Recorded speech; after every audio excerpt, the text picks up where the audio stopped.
international experiences that they have. Next, going on to page 32, we have new student and parent programs. So this is actually the office that I work out of as your orientation leader. So along with new student orientation, we also are responsible for new student family convocation, which is something I mentioned earlier, as well as Welcome Week, the ambassadors, that's me, the Aztec Parents Association, and Family Weekend. There's also what's called an ombudsman. This is basically the liaison between the students and the university, and they basically help those students maybe resolve any conflicts that they might be having. Next, on to page 33, we have student disability services. So this basically provides different programming for students that might have invisible, visible, temporary, or permanent disabilities. And then there's also student health services. Again, I mentioned this earlier. Something I didn't mention earlier, though, that I want to emphasize about this service is that by your second semester registration, you do need to have proof of immunization. So make sure that you have that to them before your second semester, or else you won't be able to register for classes your spring semester. Does anyone have questions about that? Okay, that's really important, so make sure you know that. Now on to page 34. There's also student life and leadership, which I also mentioned earlier. That's where our over 400 clubs and organizations are housed out of. So definitely, if you want to be involved on campus, look into student life and leadership.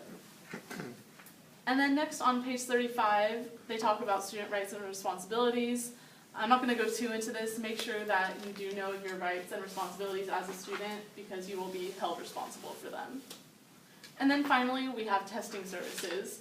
So testing services administers tests that are both computer-based and pen, pencil, paper-based. So if you're interested in that, that would be through testing services.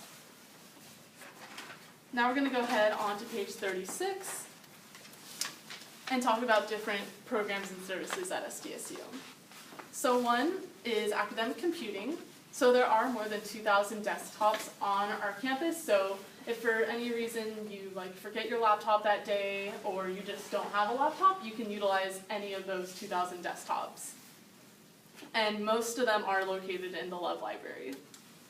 We also have our Alumni Association. So this association, their whole goal is to connect the SDSU alumni back to the university, and then to have them help us with our growth at SDSU. We also have associated students. This is something I also mentioned earlier. You know, basically the high school ASB, except it is on a larger scale at SDSU. And again, they do own and operate a lot of facilities on our campus. They're all listed here. I highlighted a few, like the Cal Coast Credit Union Open Air Theater, Aztec Recreation Center, just to name a few. And then on page 37, it talks about our athletics. So, does anyone know which conference we're in? Mountain West. You're so smart, yeah. We are. You know so much about SDSU. I just really like to party, maybe. I don't know. You know, there's a lot of other things you can get involved in, like Aztec nights. Oh, pretty wow. good, yeah. You know? Tell me more about that. Okay, so very good. We're in the Mountain West Conference, and most of our teams are Division I. And they actually do have their own website. I highlighted it right here. It's called goaztecs.com. Now we're going to go to page 38. And on page 38, it talks about Aztec shops. So is anyone here interested in having a part-time job while they're going to SDSU? Okay, a few. So Aztec Shops is one employer that I highly recommend if you're looking into part-time jobs, because they're really good about giving our students flexible schedules. So they actually do have 800 part-time employees right now, most of them being students. And they own and operate both the bookstore and SDSU dining. Now on page 39, again, we have the Honors Council, which is the link between the different honor societies. And if you're interested in which honor societies we have, it's on the handout that I mentioned earlier, and then they're also listed here. What's cool about it being listed here is they do give kind of an explanation of what each honor society is all about. Okay, Any questions about any of those programs? There's a lot of other ones too that I didn't mention, so if you want to go ahead on your own time, like look at them, you can. But does anyone have questions? What's up? So like this is the 2016-2017, and we're going to do our presentation on that, but we'll get a new one this summer. Exactly, yeah. We just haven't gotten the new ones yet, Okay. so we're just like, for the assessment, we're just using this one. Perfect. Yeah. Any other questions? Okay. Now we're going to go ahead and go to page 46, and this talks about the Division of Undergraduate Studies. So on page 46 through 48, it talks about different programs within undergraduate studies. So one being the Compact Scholars Program. I mentioned this earlier. That program is for the Sweetwater Union High School District. And then also, if you flip the page to page 48, it also houses our undeclared students as well as our Weber Honors College students. Okay. So now we're going to go ahead and go to page 53. So as I mentioned earlier, there are 7 undergraduate colleges on SDSU's campus. So page 53 starts the pages that are dedicated to each college. So the first one, since it's in alphabetical order, is Arts and Letters. But we're actually going to use my college as an example. So if you all want to flip to page 73, you'll see the College of Sciences. And I'm going to give you kind of a breakdown of what's on the page. So first there's administration. So you'll see that the Dean of College of Sciences is Stanley R. Malloy. And then underneath that, it talks about general information. So this whole blurb is basically an explanation of what the College of Sciences is all about. And then underneath that, it has different curricula that's offered within the College of Sciences. So you could get there's doctoral programs, there's master's degrees, bachelor's degrees, etc. And on the rest of the College of Sciences portion of the catalog, it talks about different special programs within the College of Sciences. So if you're in this college or any of the other colleges, you can go ahead and look at the different special programs they have to offer. Does anyone have any questions about that? All right. Now we're going to go to page 86 and 87. They're kind of the discolored pages, beige colored. And real briefly, these pages talk about your graduation requirements. So it's really important to reference back to these pages, especially when you're registering for classes, because it does have a good breakdown of all your requirements before you graduate. If you have any confusion, there will also be advisors in the computer lab that can assist you in explaining these. Now we're going to go ahead and go to page 102. Should look like this.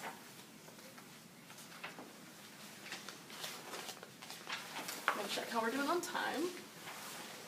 Okay, good. So this, on page 102 and 103, it has the degrees that are offered by major. So I'm going to use my major as an example, which is statistics. So I'd scroll down and then scroll over, and you'll see that they offer a bachelor's of science, and then you can also get a master's in science for statistics. So you can all do that with your own major as well.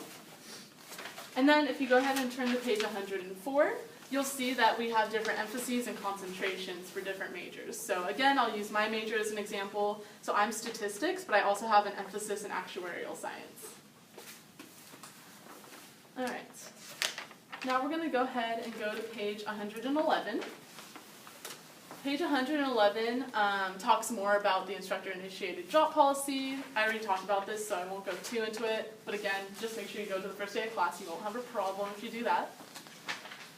And then on the second column of page 111, it talks about the numbering of courses.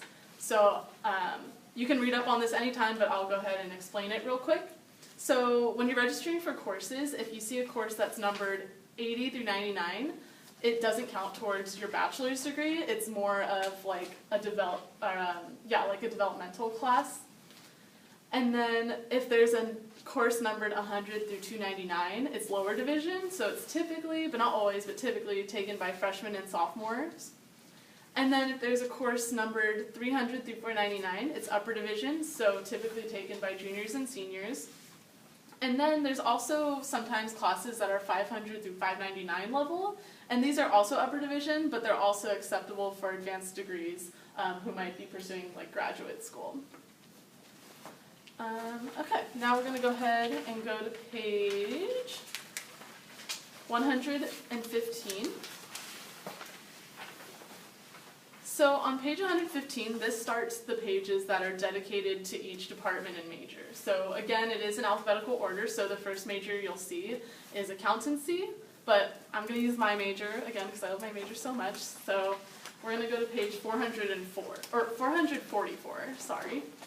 So I'll wait till you all are there.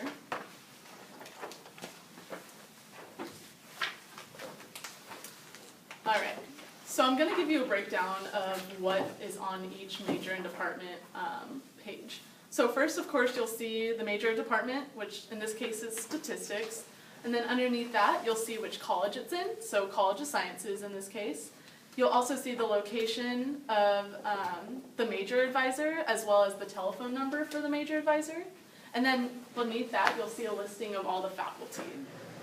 Then underneath that, I have highlighted what's called the major. So this gives a great summary of what the major is all about. So this is a great place to look if you're unsure about what you want to major in. You can kind of read about what occupations you can pursue if you take on a certain major. Next we have what's called impacted program. So answer to all your guys' quiz. Every major is actually impacted. So there's different impaction. I got that wrong the first time I took it, don't worry. There's different impaction criteria for different majors, right? So, so even though they're all impacted, there's different criteria. So what this means is you do have to fulfill this impaction criteria in order to go from pre-major to major status. Does that make sense? Okay. Also, on the second column, you'll see what's called the statistics major, and then you'll see the degree that you would earn. So in this case, Bachelor's of Science degree in Applied Arts and Sciences. And then underneath that is the major code. And then if you scroll down a little bit more, I have highlighted what's called preparation for the major. And then it lists all of the preparation for the major courses that you need to take for that major. And then underneath that is what's called the graduating writing assessment requirement, or the GWAR for short. You don't have to worry too much about this yet, but once you've reached 60 units, just know you will have to take a test to assess your writing skills as a junior. So now I'm going to actually show you guys how to look up a class in the catalog. So we're going to use the class Stat 250 as an example. So luckily we're already on the statistics page, so you would go to the department page, so we're on statistics, and then if you go to page 445, it's listed in chronological order, so you'd go down to Stat 250 right here, and then if you scroll over, it has the title of the course, so in this case it's Statistical Principles and Practices, and then you'll see a 3 in parentheses. So what that means is that this course is worth 3 units, and then in brackets it says GE, so this actually fulfills the mathematics portion of your GE. And then it has prerequisites, so in this case you do need to satisfy the ELM. Then it gives a summary of what the class is all about. And then this course doesn't have any, but if a course were to have restrictions, it would be listed at the bottom of the course. Okay, can someone open the door? Okay, sorry about that. You're fine. Thanks, okay. All right, so next we're gonna go to page 466. Where it talks about different university policies. Actually, JK, we're going to go to page 470, sorry. So on page 470, it talks about our grading system. And then specifically, if you look at page 471, you'll see that we have letter grading, and not only is it letter grade, but it's plus minus. So this is what the course is default to. So what plus minus grading means is it might be different from what your high school was. So here, an A is actually a different value than an A minus. So an A is worth 4 and an A minus is 3.7. So something to keep in mind, it might be different from your high school. And if you want an explanation on how to compute your GPA, underneath that it does give an explanation of how to do so.